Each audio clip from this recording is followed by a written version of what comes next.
Je m'appelle Eliode, Mathéo, Je m'appelle Hugues. Gaëtan, je m'appelle Antoine, Je m'appelle Maxime. Louis, Boris. Je m'appelle Sorana Aziri. Mathis, Dominique. Laura. Benjamin. Je suis dyslexique. je suis dyspraxique. Et je suis trouble envahissant du développement. Je suis dysorthographique. Dyslexique, dyscalculique et dyspraxie. On appelle ça un handicap invisible. Je suis hyperactif, dyspraxique et dyscalculique. Moi je confonds beaucoup les mots.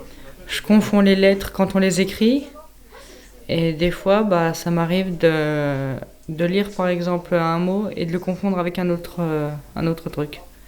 C'est que j'ai un petit peu de mal pour la lecture. Et puis écrire aussi, je fais beaucoup de fautes. La dyspraxie, c'est que on a du mal à retenir les cours, même comme ça dans la vie de tous les jours.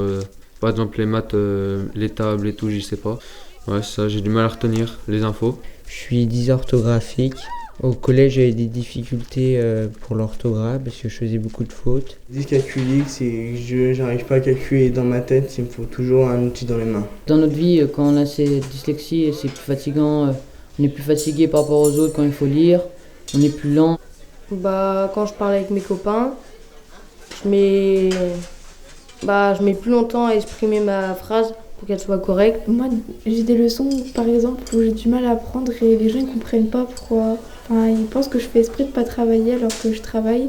Même les profs, ils pensent que je travaille pas ou que je fais pas d'efforts ou quoi, alors qu'aussi, mais sauf que je retiens pas le lendemain. À l'école, surtout en primaire, on m'a souvent harcelée pendant 2 ans. Mais des fois c'est dur parce que je bégaye et je me trompe des fois dans les mots. Et il y en a des fois ils se moquent. Dès que j'en parle, les gens me mettent des visages un peu. Ils croient que je suis inférieur à eux. Quand j'étais au collège et que j'avais des nouvelles classes, au début j'avais peur de le dire parce que j'avais peur des moqueries. Puis depuis que je suis venu à la MFR, ça va mieux.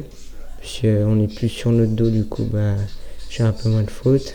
Ça serait important que les autres soient au courant aussi pour qu'ils voient c'est quoi la dyslexie. C'est un handicap mais qui se voit pas forcément. On a choisi